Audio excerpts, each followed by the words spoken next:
अतदरून मल गीबह, तो सहाबा ने जवाब दिया, अल्लाह व रसूलुहु आलम, अल्लाह और उसका रसूल ज्यादा बेहतर जानते हैं। आपने फरमाया, ज़िक्रुका अखाका बिमा यकरह, तुम्हारा अपने भाई को इस तरह याद करना और इस तरह उसका तज़किरा करना कि जब वो सुने तो उसको बुरा लगे, उसको गीबत कहते हैं।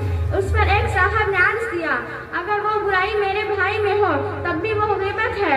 उस पर प्यारे आका सल्लल्लाहु अलैहि वसल्लम ने जवाब दिया, या कान फीहि मा तक़ूल फ़क़द अग़तबतह व इन लम यकुन फीहि फ़क़द बहतह।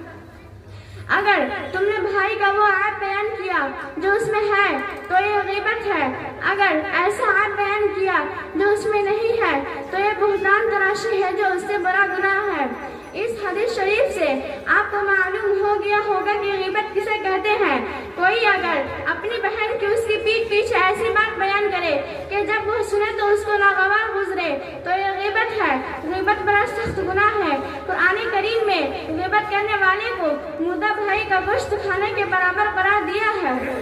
लिहाजा अगर किसी ने किसी की उसकी गैर मौजूदगी में उसकी गीबत की तो गोया उसने उसके मरने के बाद का गोश्त खाया।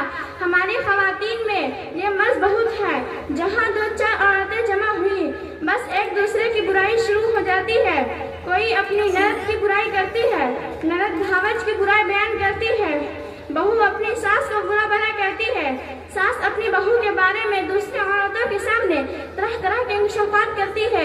कोई कहती है फला के घर में जो बहू आई है वो भी कोई बहू है, शक्ल या सूरत देखने में चुड़ैल लगती है। कोई कहती है उसका चेहरा ऐसा है वैसा है, उसकी नाक टेढ़ी है, वो तो कहीं से भी औरत नजर नहीं आती।